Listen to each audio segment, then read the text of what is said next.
আসসালামু আলাইকুম ওয়া রাহমাতুল্লাহি ওয়া বারাকাতুহু। সালামের উত্তর কিন্তু পাইলাম না। আসসালামু আলাইকুম ওয়া রাহমাতুল্লাহি ওয়া বারাকাতুহু।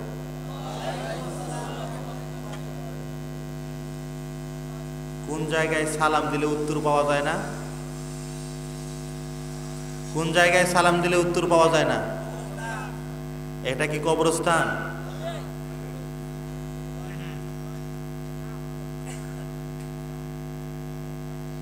ইন্নাল হামদালিল্লাহিল আকরামিল্লাযী খালাকাল ইনসানা ওয়া কাররামা ওয়া 'আল্লামাহু মিনাল বায়ানি মা লাম ইয়া'লাম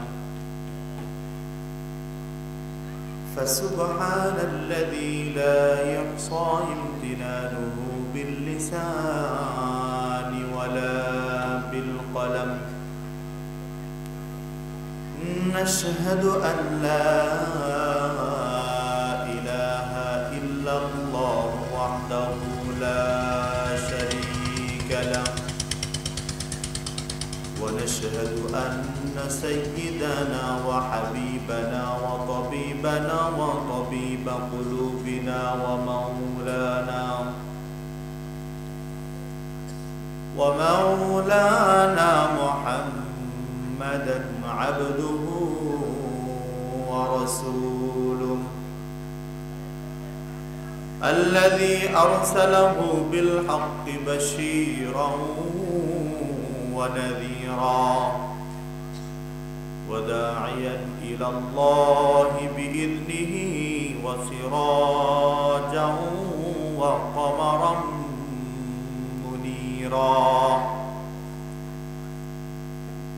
أما بعد فقد قال الله تعالى في كلامه المجيد والفرقانه الحميد সকল জবানগুলো আমার সাথে বলেন আউযু বিল্লাহি মিনাশ শাইতানির রাজীম بسم الله الرحمن الرحيم إن الله وملائكته يصلون على النبي يا أيها الذين آمنوا صلوا عليه وسلموا تسليما اللهم صل على محمد وعلى آل محمد كما صليت على إبراهيم وعلى آل إبراهيم إنك حميد مجيد بلغ العلا بكماله كشف الدجى بجماله حسنت جميع خصاله صلوا عليه وآله الحمد لله আল্লাহ রব্বুল আলামিনের লক্ষ কোটি শুকরিয়া যে মহান রব্বুল আলামিনের বরকতে দয়ায় মায়ায় ইশারের নামাজ জামাতের সাথে আদায়ের পর দিনই একটি মজলিসে আসার বসার কোরআন হাদিসের কিছু কথাবার্তা বলা এবং শোনার তৌফিক দান করলেন। এজন্য আমরা জবান খুলে সকলেই সমস্বরে আল্লাহ পাকের শুকরিয়া আদায় করি, সকলেই বলি আলহামদুলিল্লাহ।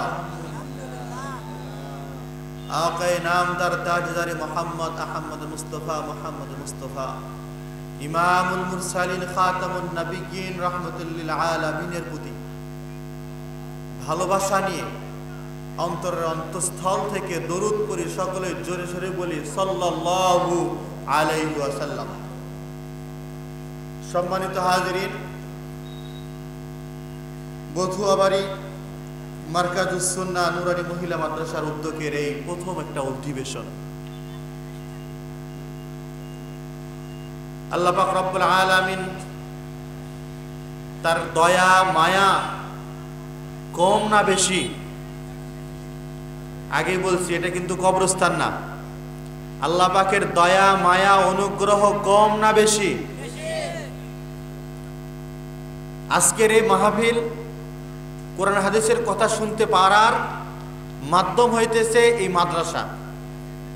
এই মাদ্রাসাকে কেন্দ্র করে তো মাহফিলটা আজ এখানে হচ্ছে, নাকি অন্য কোনো কারণে? অন্য কোনো কারণে আমরা যে কোরআন হাদিস শোনার একটা পরিবেশ পাইলাম এই মাদ্রাসার জন্যই তো নাকি? তাহলে মাদ্রাসার জন্য দোয়া করবো কিনা? আর মাদ্রাসায় কি নাচ গান শেখানো হবে? নাচ গান শেখানো হবে? শেখানো হবে কি? ওয়া ইন্নাকা লাআলা খুলুকিন আযীম।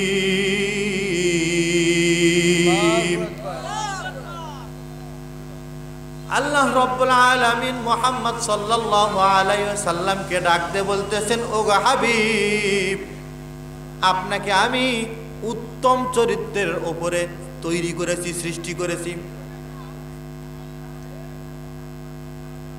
আপনি যদি আপনার সন্তানকে দুনিয়াবি শিক্ষা না দেন, কিয়ামতের ময়দানে এর জন্য আল্লাহ পাক রব্বুল আলামিন আপনাকে জিজ্ঞাসা করবে না। কিন্তু যদি মুসলমান হওয়া সত্ত্বেও যদি আপনি আপনার সন্তানকে কোরআনের জ্ঞান শিক্ষা না দেন, কিয়ামতের ময়দানে আল্লাহ রাব্বুল আলামিন আপনাকে এই সম্পর্কে জিজ্ঞাসা করবেন। আল্লাহ পাক আপনাকে আমাকে কি করবেন? কোরআন হাদিস ইসলামের দ্বীনি শিক্ষা এটা যদি আমি আপনি না শিখি, বাচ্চাদেরকে না শিখানোর ব্যবস্থা করি, তাহলে এই সম্পর্কে আল্লাহ পাক রব্বুল আলামিন আপনাকে আমাকে কিয়ামতের ময়দানে অবশ্যই জিজ্ঞাসা করবেন। নাকি দুনিয়াবি শিক্ষা যেটা দেন না এই জন্য জিজ্ঞাসা করা হবে?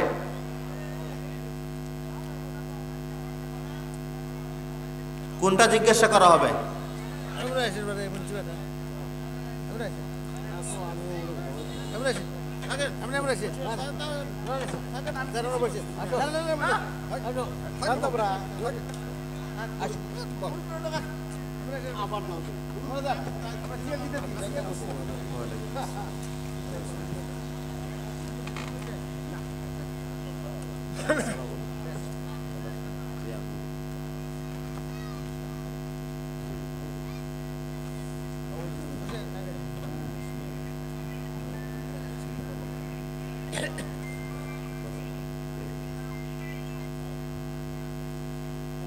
আমরা এই কোরআন হাদিস সুন্নাহ দ্বীনি কথাবার্তা শুনতে পারতেছি, এর জন্য খুশি না বেজার? খুশি। অল্প না বেশি? তাহলে গলার আওয়াজ কিন্তু সেভাবে থাকতে হবে, নাকি শীত একেবারে সেভাবে পড়ে গেছে যে কণ্ঠ দিয়ে আওয়াজ বের হচ্ছে না? শীত কি সেরকম পড়ছে না? এখনো সেরকম পড়ে নাই। এই জন্য পুরুষ মানুষের মতো আওয়াজটা থাকা দরকার। পিছনে কথা বলেন না, পরিবেশটা একটু শান্ত রাখুন, অল্প কিছুক্ষণ কথা বলে শেষ করুন।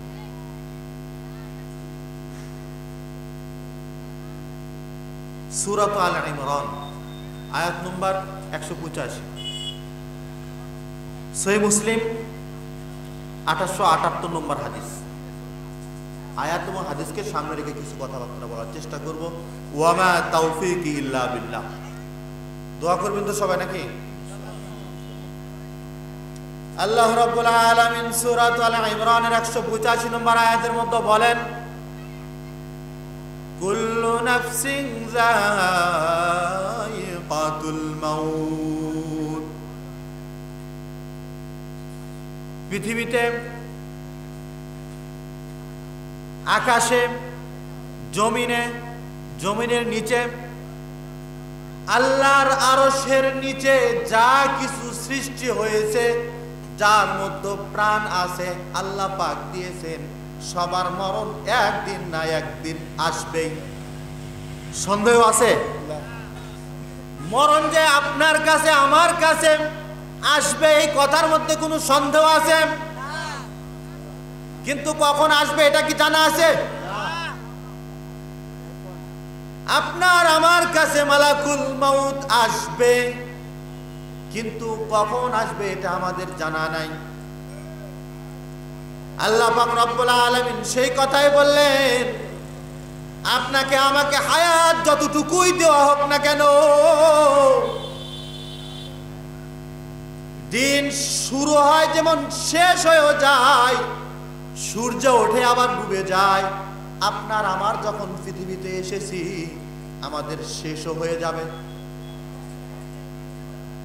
আসছি জন্মের মাধ্যমে, চলে যাব মৃত্যুর মাধ্যমে, কিন্তু এই মাঝখানের যে সময়টুকু আল্লাহ পাক রব্বুল আলামিন আমাদেরকে দিয়েছেন, এর হিসাব কিয়ামতের ময়দানে আপনার থেকে আমার থেকে পাই টু পাই হিসাবগুলো নিয়ে নেবেন। একটা উদাহরণ দেই, আপনারা কামলা বলেন না কি বলেন? কাজের জন্য জমিতে যে কাজ করার জন্য নেন, কিষান বলে, কামলা বলে, যেটাই বলে কিষান বলা হয়। 5 বিঘা জমির ঘাস উঠাবেন, এই জন্য 5 জন কিষানকে আপনি নিছেন। সকাল 8টা থেকে তার সময় হইতেছে বিকাল 4টা পর্যন্ত, সারাদিনের তার বেতন 500 টাকা। আচ্ছা বলুন, যাকে আপনি কিষান হিসেবে রাখলেন, সকাল 8টা থেকে নিয়ে বিকাল 4টা পর্যন্ত একটা বেতন ফিক্স করে দিলেন, আপনি কি এই মধ্যবর্তীর ঘন্টাগুলো তার থেকে হিসাব নেবেন কিনা? আপনি তাকে যে কাজটা দিয়েছিলেন, জমির কাজ, এটা পরিপূর্ণ করেছে কি না এটা চেক না করে কি আপনি তাকে বেতন দিয়ে দিবেন? দিবেন? কেউ আছেন? দিবেন? এই কথাটা খুব সহজেই বুঝলেন। তাহলে এই কথাটা আমরা কেন বোঝার চেষ্টা করি না? যে আল্লাহ পাক রব্বুল আলামিন আমাদেরকে 60 বছর 70 বছরের একটা জীবন দিয়েছেন, এই 60 বছর 70 বছরের জীবনে আমি কি করলাম আল্লাহ পাক রব্বুল আলামিন আমার থেকে আপনার থেকে হিসাব নেবে, এই চিন্তা আমাদের মাথায় নাই। যদি এই চিন্তা আমাদের মাথায় থেকেই থাকতো, তাহলে বাহিরের চাইতে এই দ্বীনি মজলিসে আমাদের লোক সংখ্যা বেশি থাকতো। মালাকুল মউত কি খালি বুড়া মানুষদের কাছে আসে? যুবকদের কাছে আসে না? শিশুর কাছে আসে না? পেটের বাচ্চার কাছে আসে না? তাহলে আমরা কিভাবে নিশ্চিন্ত মনে ঘুরতেছি? নামাজ বাদ দিয়ে, আল্লাহ পাকের বিধান বাদ দিয়ে কি নিশ্চিন্তে আমরা ঘুরতেছি? নামাজ নাই, রোজা নাই, ভালো কাজ নাই, সৎ কাজের আদেশ নাই, কিন্তু যে মানুষগুলো সৎ কাজ করে, ভালো কাজ করে, এই সমস্ত কাজে বাধা দেওয়ার মতো মানুষের অভাব নাই। আপনি সমাজে একটা ভালো কাজ করার প্রতিজ্ঞা করেছেন, করতেছেন, দেখবেন আপনার আত্মীয় স্বজন, আশেপাশের মানুষগুলো আপনাকে বাধা দেওয়ার চেষ্টা করে।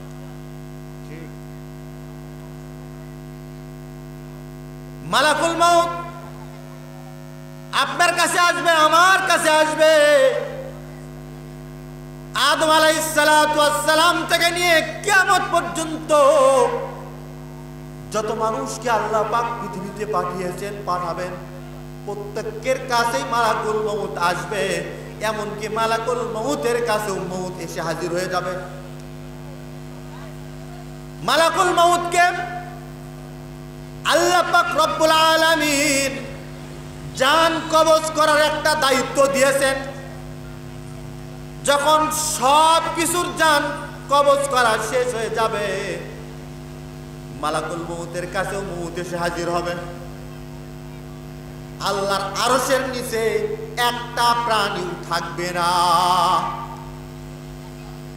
নবীর কাছেও মালাকুল মউত আসছে, রাসূলদের কাছেও আসছে, এমন কি আমাদের প্রিয় নবী মুহাম্মদ সাল্লাল্লাহু আলাইহি সাল্লামের কাছেও মালাকুল মউত আসছে কিনা।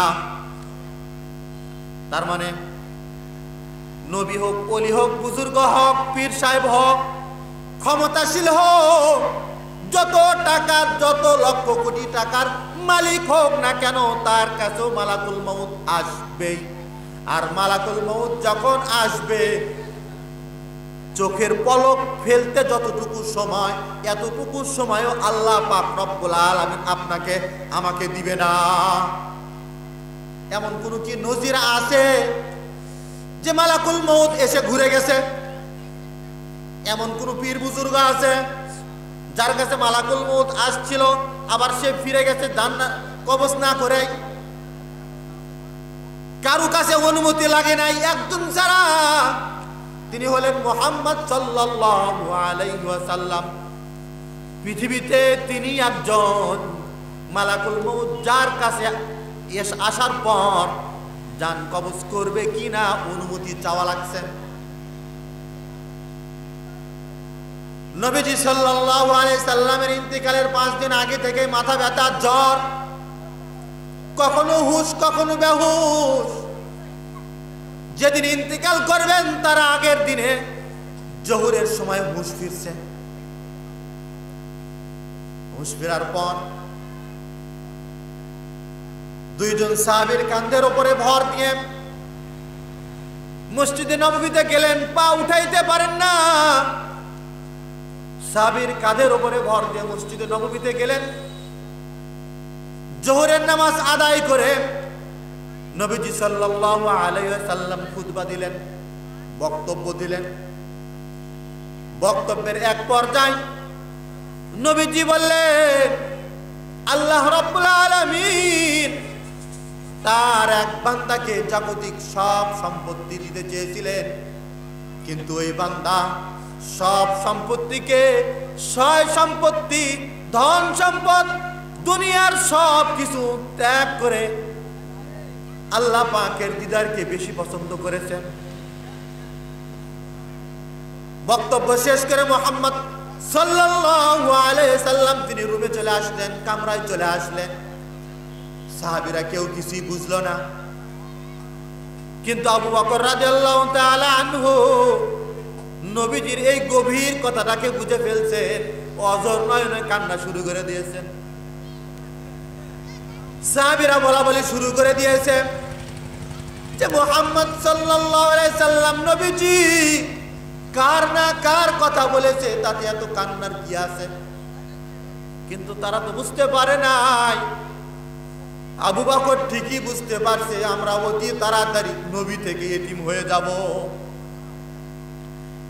কারণ পৃথিবীতে আল্লাহ রাব্বুল আলামিন একজনকে দুনিয়ার সব কিছু দিতে চেয়েছিলেন, তিনি হলেন নবীজি সাল্লাল্লাহু আলাইহি সাল্লাম। কিন্তু সব কিছুকে উপেক্ষা করে আল্লাহর সাথে দিদার করাকে বেশি পছন্দ করেছেন। যে রাত্রিতে ইন্তিকাল হবে, এশার সময়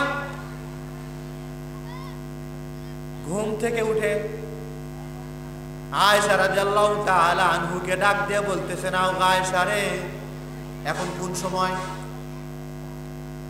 আয়েশা রাদিয়াল্লাহু তাআলা আনহা ডাক দিয়ে বলেন, নবীজি এশারের সময় হয়ে গেছে। সাহাবায়ে কেরাম রাদিয়াল্লাহু তাআলা আনহুম দীর্ঘক্ষণ পর্যন্ত আপনার অপেক্ষা করে আমার বাবার ইমামতিতে এশারের জামাত আদায় করতেছে, কিন্তু সাহাবায়ে কেরাম রাদিয়াল্লাহু তাআলা আনহুমদের কান্না কেউ থামাইতে পারতেছে না। কারণ সাহাবায়ে কেরাম রাদিয়াল্লাহু তাআলা আনহুম বুঝতে পেরেছেন নবীজি সাল্লাল্লাহু আলাইহি সাল্লাম থাকা সত্ত্বেও যেহেতু আবু বকর রাদিয়াল্লাহু তাআলা আনহু ইমামতির জায়গায় দাঁড়িয়েছে, আমরা অতি তাড়াতাড়ি নবী থেকে এতিম হয়ে যাব, আমাদের মাঝখান থেকে নবী উঠে চলে যাবে। সাহাবীরা কাঁদতেছেন। আয়েশা রাদিয়াল্লাহু তাআলা আনহাকে ডাকতে বললেন, ওগো আয়েশা, মাথাটা একটু উঁচু করে ধরো, দরজাটা খুলে দাও, জামাতের দৃশ্যটা আমি দেখতে চাই। দরজা খুলে দেওয়া হলো, মাথাটাকে উঁচু করে ধরা হলো। নবীজি সাল্লাল্লাহু আলাইহি সাল্লাম জামাতের দৃশ্য দেখলেন, দেখে আবার শুয়ে বললেন। আয়েশা রাদিয়াল্লাহু তাআলা আনহা তিনি খেয়াল করে দেখলেন নবীজির চোখ বেয়ে বেয়ে চোখের কোণা দিয়ে পানি পড়তেছে। আয়েশা রাদিয়াল্লাহু তাআলা আনহা ডাক দিয়ে বলেন, ওগো নবী, জামাতের দৃশ্য দেখার পর আপনার চোখে পানি কেন? নবীজি ডাক দিয়ে বলেন, আয়েশা গো, এই যে জামাত দেখতেছো, নামাজের জামাত, এই জামাতটাকে কায়েম করার জন্য উহুদের ময়দানে, বদরের ময়দানে বিভিন্ন যুদ্ধে রক্ত দিতে হয়েছে, দান দান মুবারক শহীদ হয়েছে। কত জান, কত রক্ত দেওয়ার পর এই দৃশ্যটা আমি দেখতে পাচ্ছি। আমার ভবিষ্যতের চিন্তা আমার চোখের সামনে ভেসে উঠতেছে। আমি মনে করি কিয়ামত পর্যন্ত আমার উম্মতেরা এইভাবে নামাজের জামাতের সাথে নামাজ আদায় করবে। কিন্তু আমরা নিজেদেরকে নবীর উম্মত বলে দাবি করতেছি, কিন্তু ফজরের নামাজ নাই, জোহরের নামাজ নাই, নামাজের ওয়াক্তে আমরা বাইরে ঘোরাফেরা করি, নামাজের সময় হাতে থাকা সত্ত্বেও নামাজের কাতারে আমরা দাঁড়াই না, 5 ওয়াক্ত নামাজ আমরা ঠিকভাবে পড়ি না। নামাজ না পড়ার যেই ভয়াবহ ভয়ঙ্কর আযাব শাস্তি, আর নামাজ না পড়লে যে মানুষের চরিত্র খারাপ হয়, আল্লাহ রাব্বুল আলামিন কুরআনুল কারীমের মধ্যে বলেন, ইন্নাস সালাতা তানহা আনিল ফাহশাই ওয়াল মুনকার। আল্লাহ পাকের কথা সত্য না মিথ্যা? জোরে বলেন, আল্লাহ পাকের কথা সত্য না মিথ্যা? আল্লাহ পাক রব্বুল আলামিন স্পষ্ট করে বলে দিলেন, নিশ্চয় নামাজ নামাজীদেরকে যাবতীয় অশ্লীল কাজ থেকে বিরত রাখে। সুবহানাল্লাহ। নামাজ কি করে? নামাজ নামাজীদেরকে যাবতীয় সমস্ত ফাহিশাত থেকে, অশ্লীল কাজ থেকে, খারাপ কাজ থেকে বিরত রাখে। অথচ সমাজের দিকে যদি আপনি আমি তাকাই, মানুষটা সামনের কাতারেও নামাজ পড়ে, আবার সুদের কাতারেও সবার সামনে থাকে, আছে না নাই? মসজিদে নামাজের কাতারেও আগে, আবার সমাজের মধ্যে নাম করা একজন সুদখোর, ঘুষখোর, এমনও মানুষ সমাজে আছে না নাই? তাহলে অথচ আল্লাহ পাক বললেন যে নামাজ নামাজীদেরকে সমস্ত ফাহিশাত থেকে দূরে রাখে। তাহলে লোকটা নামাজও পড়তেছে, হারাম কাজের সাথে লিপ্ত আছে, কথার মধ্যে গরমিল আছে না নাই? তাহলে কথা সত্যকার আল্লাহর না মানুষের? কথা বলেন, কথা সত্যকার? তাহলে বুঝতে হবে যে মানুষটা প্রথম কাতারে নামাজ পড়ে, আবার সুদও খায়, ঘুষও খায়, অশ্লীল কাজ করে, বুঝতে হবে তার নামাজ ঠিক হচ্ছে না। যদি নামাজ সে পরিপূর্ণভাবে হক আদায় করে পড়তে পারে, তাহলে ওই নামাজকে যাবতীয় সমস্ত ফাহিশাত থেকে দূরে রাখবে। এই কথার মধ্যে কিঞ্চিত পরিমাণও ভুল নাই, সন্দেহ নাই।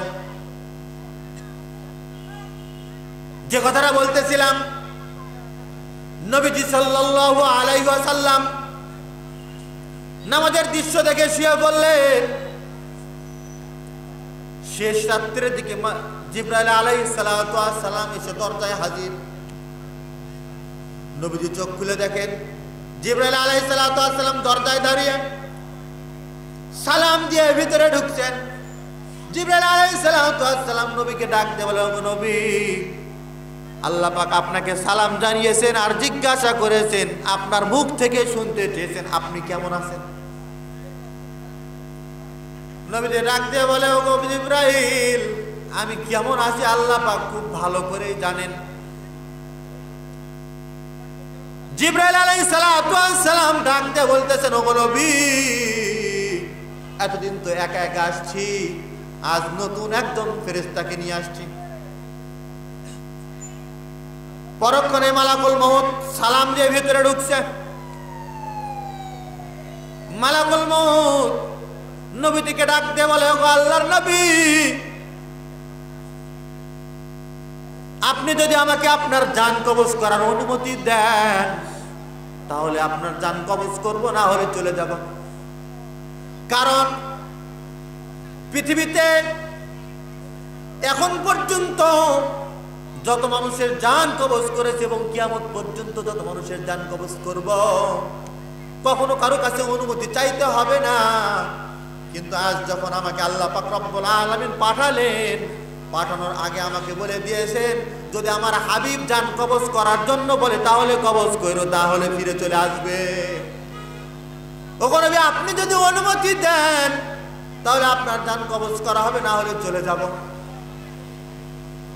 নবীজি সাল্লাল্লাহু আলাইহি ওয়াসাল্লামের কাছেও মালাকুল মউত আসছে কি আসে নাই? সূরা আলে ইমরানের 185 নম্বর আয়াতের প্রথম অংশের কথা বললাম। আমাদের জীবন শেষ হবে মৃত্যুর মাধ্যমে। মৃত্যুর পরের জীবন আছে না নাই? জোরে বলেন। মৃত্যু পরবর্তী জীবন সেটা কি ক্ষণস্থায়ী না চিরস্থায়ী?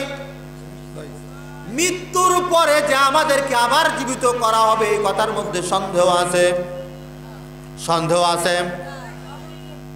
এখানে আমরা আছি, এটা চিরস্থায়ী না ক্ষণস্থায়ী? দুনিয়াতে যে আমরা আছি, এটা চিরস্থায়ী না ক্ষণস্থায়ী? দুনিয়াতে যে আমরা আছি, এটা চিরস্থায়ী না ক্ষণস্থায়ী?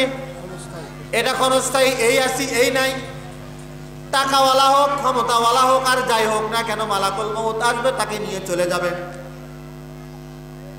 আল্লাহ পাক রব্বুল আলামিন বলতেছেন, ওয়া ইন্নামা তুওয়াফাউনা উজুরাকুম ইয়াউমাল কিয়ামা।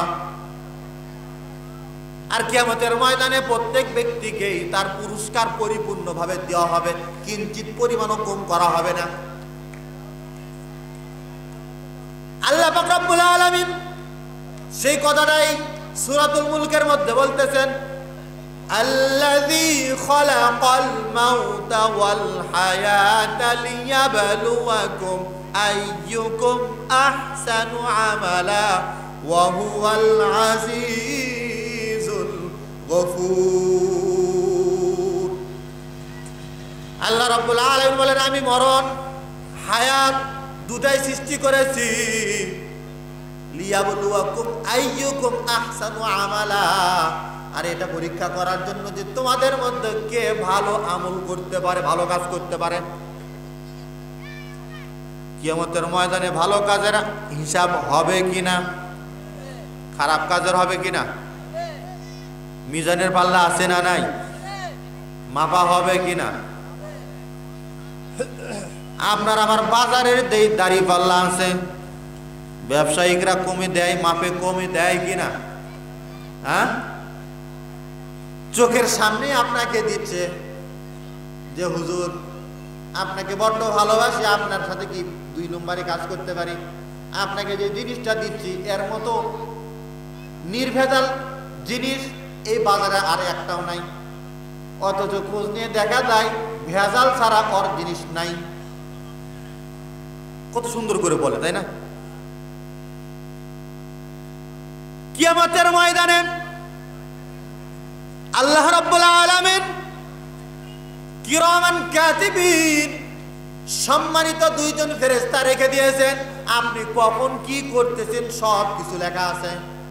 নাকি ফেরেশতারা সুদ খাবে, ঘুষ খাবে? সুদের টাকা ঘুষের টাকা দিয়ে কি ভালো কাজকে সেখানে, খারাপ কাজকে সেখানে কেটে দিয়ে আপনি ভালো কাজ লেখাইতে পারবেন? হ্যাঁ, ফেরেশতারা কি আল্লাহ পাকের হুকুম ছাড়া অন্য কোনো কারো হুকুম মানে? হ্যাঁ, তো কিয়ামতের ময়দানে যখন আপনার আমার আমলনামা যখন আপনার আমার হাতে দেওয়া হবে, ইকরা কিতাবাকা কাফা বিনাফসিকাল ইয়াউমা আলাইকা হাসিবা। আপনার আমার সামনে, আপনার আমার হাতে আল্লাহ পাক রব্বুল আলামিন আপনার আমার আমুলনামা হাতে দিয়ে দিবে আর বলবেন ইকরা কিতাবাকা কাফা বি নাফসিকাল ইয়াউমা আলাইকা হাসিবা। বান্দা তোমার আমুলনামা তুমি নিজের হাতে নাও, আজ তোমার নিজের হিসাব তুমি নিজেই একাই যথেষ্ট। দুনিয়ার পরীক্ষায় যখন খাতা বিতরণ করা হয়, খাতা হাতে পাওয়ার পর যার খাতায় 100 মার্ক থাকে, 99 থাকে, তার মুখে হাসি থাকে কিনা? মাস্টার যখন, শিক্ষক যখন পরীক্ষা শেষ, খাতা দেখা শেষ, রেজাল্ট এখন দেওয়া হবে, খাতা দেখানো হয় কিনা? কথা বলেন, খাতা দেখানো হয় কিনা? খাতা যখন দেখানো হয়, যার মার্ক পরিপূর্ণ আসছে তার মুখে হাসি থাকে কিনা? হ্যাঁ, তার মুখে হাসি থাকে। আবার সে খুশি হয়ে সবাইকে দেখায়, দেখো দেখো আমার রেজাল্ট একেবারে ফার্স্ট ক্লাস। ঘুরে ঘুরে দেখায়, বাড়িতে আসার পরে দেখায়, একের পর এক সবাইকে দেখায়। কিন্তু যার মার্কশিট ফেল, যার পরীক্ষার খাতায় ফেল, সে কি পারে? তার মুখে কি হাসি থাকে? কথা বলেন না কেন? যার আপনার খাতায় ফেল, সে কি হাসি মুখে খাতা দেখাইতে পারে সবাইকে? দেখাইতে পারে না। তো কিয়ামতের ময়দানে যখন আপনার আমার হাতে আমাদের আমলনামাগুলো তুলে দেওয়া হবে আর বলা হবে তোমার হিসাব আজ তুমিই করো, তুমি নিজেই যথেষ্ট। যার আমলনামা ভালো হবে সে সবাইকে দেখাবে, দেখো দেখো আমার আমলনামার পাস, আমি আমার জান্নাতের টিকিট পেয়ে গেছি। কিন্তু যাদের আমলনামা খারাপ, জাহান্নামের ফেরেশতারা তাদেরকে টেনে হিঁচড়ে জাহান্নামের দিকে নিয়ে যাবে। জাহান্নামের আযাব কম না বেশি? হ্যাঁ, জাহান্নামের আযাবের মধ্যে কি কোনো কমতি থাকবে? আল্লাহ পাক রব্বুল আলামিন বলতেছেন কিয়ামতের ময়দান, হাসরের ময়দান, কবরের আযাব, কবরের মৃত্যুর মরণের আযাব যতটুকু, তার চাইতে কবর ভয়ঙ্কর বেশি। কবর যতটুকু ভয়ঙ্কর, হাসরের ময়দান তার চাইতেও বড় ভয়ঙ্কর। হাসরের ময়দান যতটা ভয়ঙ্কর হবে, জাহান্নাম তার চাইতেও বেশি ভয়ঙ্কর হবে। জাহান্নামীদেরকে যখন জাহান্নামের মধ্যে নিক্ষেপ করা হবে, ওহুম ইয়াসতারিখুনা ফিহা রাব্বানা আখরিজনা না'মাল সালিহা। জাহান্নামীদেরকে যখন জাহান্নামের মধ্যে নিক্ষেপ করা হবে, এই জাহান্নামীরা তখন আল্লাহ পাকের কাছে চিৎকার করে বলবে রব্বুল আলামিন আর একটাবার সুযোগ দেন পৃথিবীতে যাওয়ার, আপনার যা হুকুম আছে সব মানবো, আপনার বিরোধিতা করব না। আচ্ছা বলুন তো, মরণের পরে আবার দুনিয়াতে আসার সুযোগ আছে? সুযোগ আছে? দুনিয়াতে যদি আপনি ফেল করেন, আবার দ্বিতীয়বার পরীক্ষা দিয়ে পাশ করার চান্স আছে না নাই? কিন্তু যখন আপনার আমার এই দুনিয়ার পরীক্ষা শেষ হয়ে যাবে, মালাকুল মউত যখন জান কবজ করে নিয়ে যাবে, দুনিয়াতে দ্বিতীয়বার আসার আর সুযোগ নাই, ভালো কাজ করারও আর সুযোগ থাকবে না। এই জন্য যতটুকু হায়াত আমাদের আছে, যদি তওবা করে এখনই ফিরে আসতে পারি, তাহলে আল্লাহ পাক রব্বুল আলামিন আমাদের জীবনের গুনাহগুলোকে মাফ করে দিয়ে যত গুনাহ করেছিলাম সবগুলো সওয়াবে পরিণত করে দিবেন। সুবহানাল্লাহ বলবেন না? সুবহানাল্লাহ বলবেন না? পৃথিবীতে এমন কি আছে, এমন কোন আদালত আছে কি যে আদালতে যখন আপনার নাম অপরাধী হিসেবে উঠানো হয় তারপরে সেটাকে একেবারে মিশে ফেলা হয়? আছে? আপনার নাম যখন অপরাধীর খাতায় দুনিয়াতে উঠে যায়, ওই নামটা থেকেই যায়, ওই নাম মিশানো হয় না।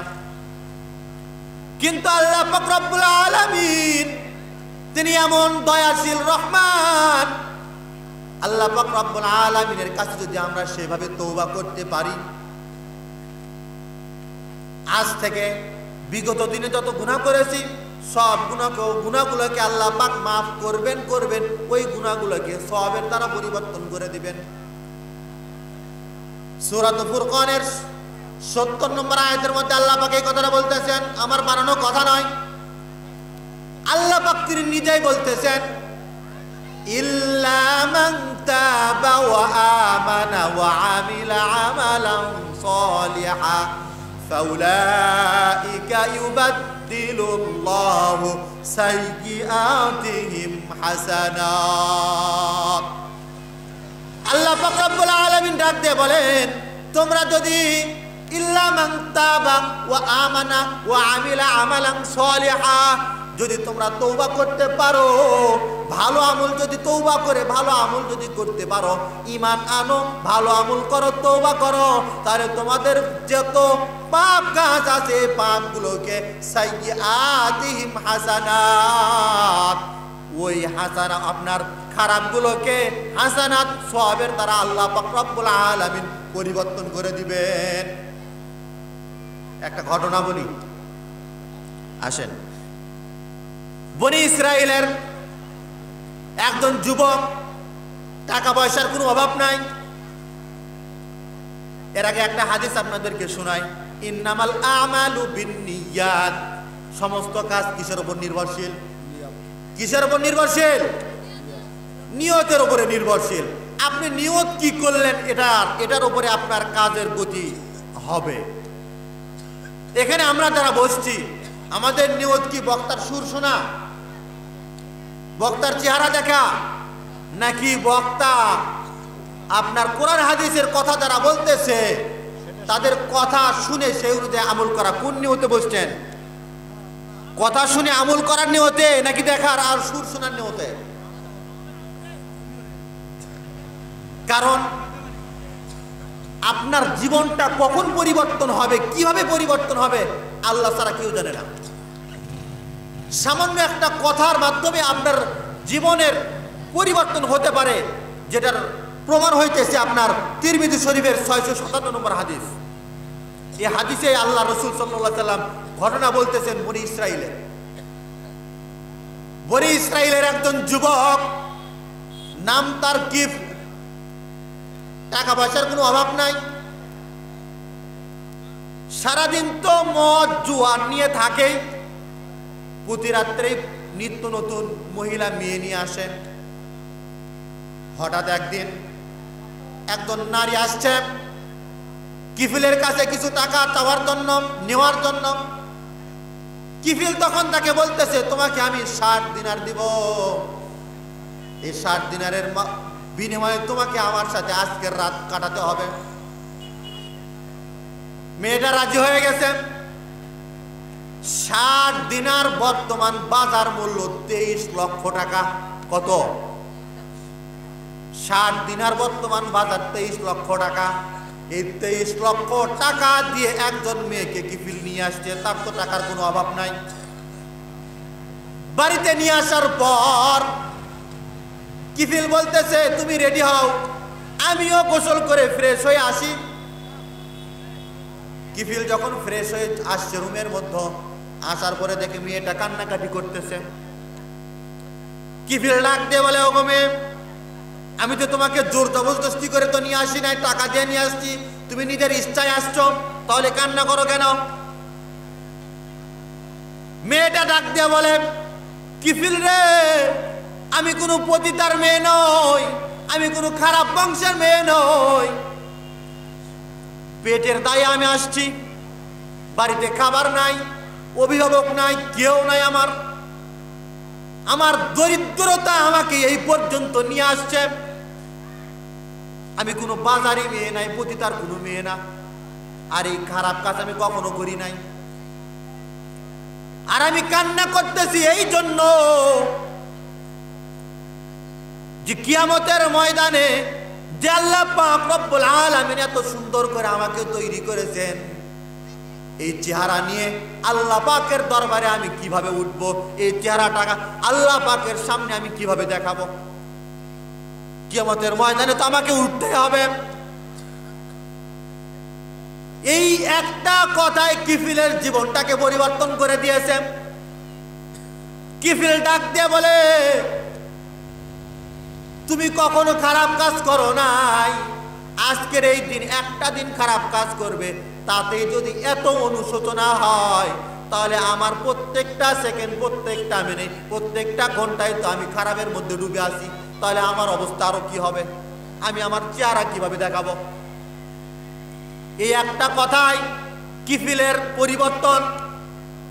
কিফিল ডাক দিয়ে বলতেছে, তোমাকে যেই 60 দিনার দিয়ে নিয়ে আসছিলাম, এই দিনার তোমাকে আমি দিয়ে দিলাম, তুমি তোমার ইজ্জত নিয়ে সম্মানের সাথে এখান থেকে চলে যাও, আর আমি বড্ড খারাপ মানুষ, আমার জন্য দোয়া করো যেন আল্লাহ পাক রব্বুল আলামিন আমাকে হেদায়েত দেন। এই কথা বলে কিফিল চলে গেছে। মহিলাটা চলে গেল। কিফিল ওই সময় আল্লাহ পাকের কাছে তওবা করে পরিপূর্ণ ফিরে আসছে। আল্লাহ পাকের কাছে তওবা করছে, রব্বুল আলামিন যত গুনাহ করেছি সব থেকে ফিরে আসলাম, তুমি আমাকে মাফ করে দাও। তওবা করছে, তওবা করা শেষ, এর মধ্যে আল্লাহ পাক রব্বুল আলামিন মালাকুল মউতকে পাঠিয়ে দিলেন। তওবা করা শেষ, সারাটা জীবন খারাপ কাজের মধ্যে কাটিয়ে দিয়েছে। এখন যখন তওবা করছে, তওবা করাও শেষ, মালাকুল মউত এসে হাজির, জান কবজ করে নিয়ে চলে গেছে। আচ্ছা বলুন তো, কিফিল যে তওবা করছে এলাকার মানুষ জানে? জানে? সে তো ঘরের ভিতরে একা একা তওবা করছে, এই খবর কেউ জানে না। কিন্তু এলাকার মানুষ, সমাজের মানুষ এই কথাটা স্পষ্টভাবেই জানে যে কিফিল একজন খারাপ মানুষ। সে যে মাপ পেয়ে গেছে আল্লাহ পাকের কাছ থেকে, মালাকুল মউত তার জান কবজ করে নিয়ে গেছে, লাশ ঘরের মধ্যে পড়ে আছে। আল্লাহ পাকের বন্ধু কিন্তু সে হয়ে গেছে তওবা করার মাধ্যমে। এখন তার তো সে এখন যেহেতু আল্লাহ পাকের বন্ধু, তার তো জানাজা পড়তে হবে, তাকে তো দাফন কাফন করতে হবে। কিন্তু এলাকার মানুষ জানে সে খারাপ মানুষ, কেউ তো তার দাফন করবে না। আল্লাহ পাক রব্বুল আলামিন সুন্দর ব্যবস্থা করে দিলেন। কিফিলের দরজায় আল্লাহ পাক লিখে দিলেন, কদ গফারাল্লাহু লিল কিফলি। ও সমাজের মানুষ, আল্লাহ পাক রব্বুল আলামিন কিফিলকে মাফ করে দিয়েছে। এর অর্থ হলো তোমরা যাও, কিফিলকে আল্লাহ পাক মাফ করে দিয়েছে, কিফিল এখন আল্লাহ পাকের বন্ধু, তোমরা যাও, তাকে ধোয়াও, তাকে জানাজা করাও, তাকে দাফন কাফন করাও। আচ্ছা বলুন তো, এই যে ঘটনা, তিরমিজি শরীফের 557 নম্বর হাদিসে আপনি এই ঘটনাটা আপনি পাবেন। মানুষের তৈরি কোনো ঘটনা আমি বলি নাই। আচ্ছা আমাদের মধ্যে আমরা যারা আছি, আমরা যারা পাপ কাজের মধ্যে লিপ্ত আছি, আমরা কি এই চিন্তা করতে পারি যে কিফিলের মতো আমরাও মরণের আগে তওবা করতে পারবো? এই নিশ্চয়তাকে আমরা দিতে পারবো? কথা বলেন না, কেন দিতে পারবো? এই নিশ্চয়তাকে আমরা দিতে পারবো যে খারাপ কাজ করতেছি, যুবক বয়স, এখনই তো আনন্দ ফুর্তি করার বয়স, এখন করবো না তো কখন করব? আপনি কি মনে করতেছেন বৃদ্ধ বয়সেই শুধু মালাকুল মউত আপনার কাছে আসবে? যুবক ভাইয়েরা আমার, কত মানুষকে আপনি নিজের হাতে দাফন করে আসছেন, কবরস্থানে রেখে আসছেন, এত তাড়াতাড়ি সেটাকে মনে ভুলে গেলেন। ও সমাজের মানুষ, প্রতিনিয়ত কত মানুষকে আপনি দাফন করে আসতেছেন কবরস্থানে, এটাকে আপনি মনে ভুলে গেলেন।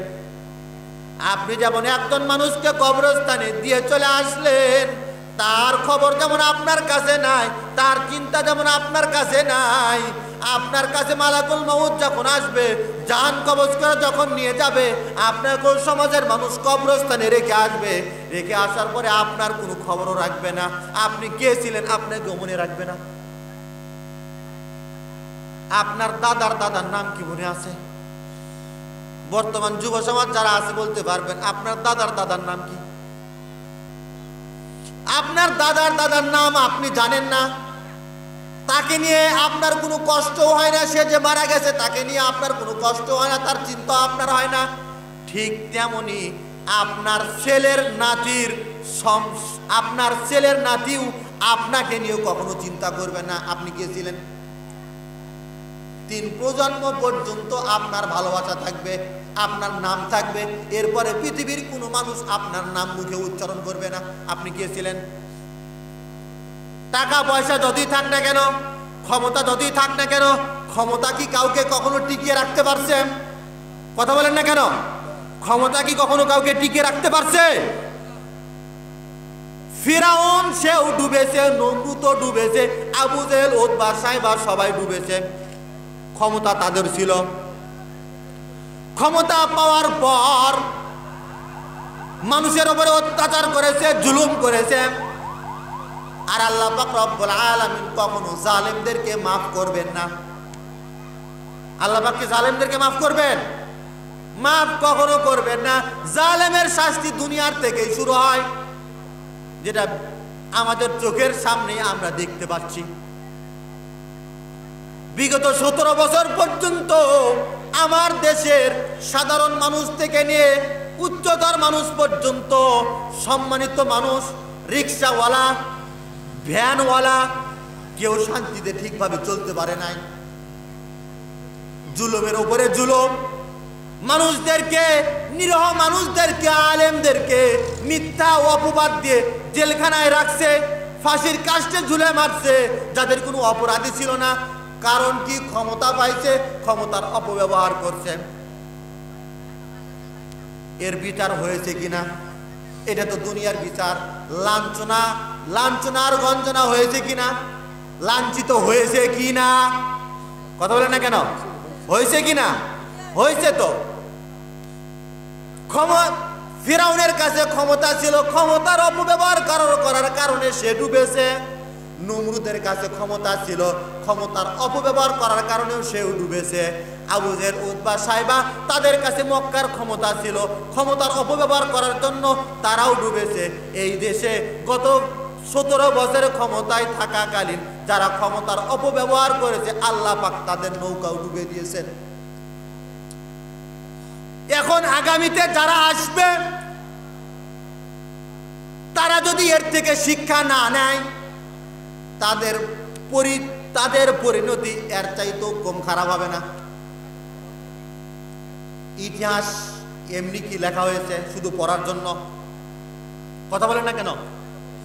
ইতিহাস কি শুধু পড়ার জন্য? ইতিহাস কি শুধু পড়ার জন্য লেখা হয়েছে? না, ইতিহাস থেকে শিক্ষা নেওয়ার জন্য ইতিহাস লেখা হয়েছে। কিন্তু ইতিহাসের সবচাইতে বড় শিক্ষা হলো এই জাতি ইতিহাস থেকে কখনো শিক্ষা নেয় না। এই শিক্ষা না নেওয়ার কারণে বিগত ইতিহাসের মধ্যে আমরা পড়েছি যারাই জুলুম করেছে তাদেরকে আল্লাহ পাক অপমানিত করেছেন, লাঞ্ছিত করেছেন। যদি তার থেকে শিক্ষা নিত তাহলে এইরকম ভাবে মানুষের উপরে জুলুম, অন্যায়, অবিচার করতে পারত না। আর আমরা পৃথিবীতে, সংসারে, সমাজে শান্তি চাই কিনা? কথা বলেন। জীবনে, সংসারে, সমাজে, রাষ্ট্রে, পৃথিবীতে শান্তি চাই কিনা? জোরে বলেন, শান্তি চাই কিনা? তাহলে শান্তি চাওয়ার মাধ্যম একটাই, সেটা হলো কোরআন। আপনি আমি যদি শান্তি পেতে চাই, ব্যক্তিগত জীবনে, পারিবারিক জীবনে, রাষ্ট্রীয় জীবনে শান্তি শৃঙ্খলা যদি পেতে চাই, আল্লাহর আইনের, আল্লাহর বিধানের বিপরীতে আর কোনো আইন বিধান আল্লাহর আকাশের নিচে, জমিনের উপরে আর একটাও নাই। কেন? নবীজি সাল্লাল্লাহু আলাইহি ওয়াসাল্লাম আসার আগে, দুনিয়াতে আগমন করার আগে, ওই জামানার নামটা ছিল জাহিলিয়াতের যুগ, অন্ধকারের যুগ।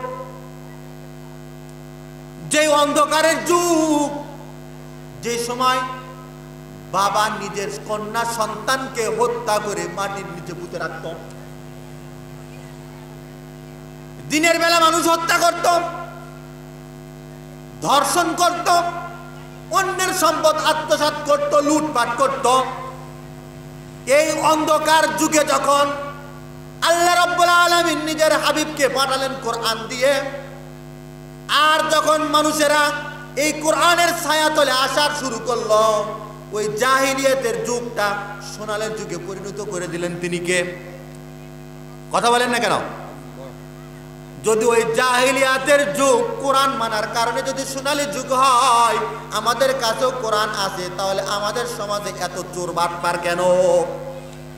কারণ একটাই, আমার আপনার সমাজ কোরআন দিয়ে চলে না। যদি আমার আপনার সমাজ কোরআন দিয়েই চলতো, সমাজে চোর বাটপার ডাকাত রাজনীতির মধ্যে দুর্নীতিবাজ একজনও থাকতে পারতো না। আফগানিস্তান দেশের নাম শুনছেন কিনা? শুনছেন কিনা? আফগানিস্তান 21 সালে দেশ স্বাধীন করার পর আজ 25 সাল শেষ হয়ে যাচ্ছে। দীর্ঘ চার বছরের মধ্যে ক্ষমতা পাওয়ার পর থেকে নিয়ে তালেবান সরকার আল্লাহর বিধান দিয়ে দেশ চালাইতেছে। এই 4 বছরে একজনও ধর্ষক খুঁজে পাওয়া যায় নাই, দুর্নীতিবাজ নাই। কারণ একটাই, তারা যখন ক্ষমতা পাইছে, মানুষের তৈরি কোনো বিধানের দিকে চোখ না দিয়ে আল্লাহ রাব্বুল আলামিন যেই বিধান দিয়েছে, যে আইন দিয়েছে, ওই অনুযায়ী তারা দেশ চালাচ্ছে। যার কারণে মাত্র 4 বছরেই তাদের এত উন্নতি। আর আমাদের দেশ স্বাধীন হচ্ছে কত বছর হচ্ছে? আমাদের দেশ স্বাধীন হয়েছে 54 বছর পার হয়ে যাচ্ছে। তারপরেও কি আমরা আমাদের দেশে শান্তি শৃঙ্খলার মুখ দেখতে পারছি? কথা বলেন না কেন? শান্তি শৃঙ্খলার মুখ দেখতে পারলাম? অথচ এই 54 বছরে আমাদের দেশের নিয়ম কতবার পরিবর্তন করা হয়েছে দেশের মধ্যে শৃঙ্খলা শান্তি নিয়ে আসার জন্য, মানুষের তৈরি বিধান দিয়ে আইন দিয়ে। তারপরেও কি শান্তি নিয়ে আসতে পারছেন? মানুষের বিধান আইন দেখা শেষ। আগামীতে আমরা চাই কোরআনের বাংলাদেশ। রাজি আছেন? রাজি আছেন? এখন এতদিন তো আমরা দেখলাম গত 54 বছরে মানুষের তৈরি বিধান দিয়ে দেশ পরিচালনা করা আমরা দেখেছি। রাজনীতিবিদদের মধ্যে আপনার চাঁদাবাজ, টেন্ডারবাজ, এটাও আমরা দেখেছি। ক্ষমতায় আসার পরে বাবার বাড়ির সম্পদ মনে করে এই দেশের জনসাধারণের মাথার ঘাম পায়ে ফেলা টাকাগুলো ক্ষমতা পাওয়ার পরে অন্য দেশে পাচার করে করে বেগুন পাড়া তৈরি করা হয়েছে। আচ্ছা বলুন তো, এই টাকাগুলো কি তাদের বাপদাদার? তাদের বাপদাদার পৈতৃক সম্পত্তি থেকে কি তারা এইগুলো করছে? নাকি আমার আপনার জনগণের, সাধারণ জনগণের মাথার ঘাম পায়ে ফেলা টাকাগুলোকে তারা আত্মসাৎ করে অন্য দেশে পাচার করে আমাদের দেশটাকে একেবারে দরিদ্রের নিচে নিয়ে এসে ফেলে দিয়েছে? যদি আমরা আমাদের দেশে স্বাধীন চাই, স্বাধীন পেয়েছি, স্বাধীনতা পেয়েছি, কিন্তু এটা আমরা রক্ষা করতে পারি নাই। 71 সালেও আমরা স্বাধীনতা পেয়েছি, কিন্তু স্বাধীনতা পাওয়ার পরে যে শান্তি, এটা আমরা পাই নাই। 24 সালেও জালেম শাসক থেকে আমরা স্বাধীন হয়েছি, কিন্তু এখনো পর্যন্ত শান্তি পাই নাই। শান্তি পাবো ওই সময়, যে সময় আমরা আমাদের পার্লামেন্টে কোরআন থাকবে, হাদিস থাকবে, কোরআন অনুযায়ী যখন আমাদের দেশ চলবে, ওই সময় ছাড়া আমরা আমাদের দেশে শান্তি পাবো না। আমরা কি শান্তি চাই? শান্তি চাই। তাহলে আমাদের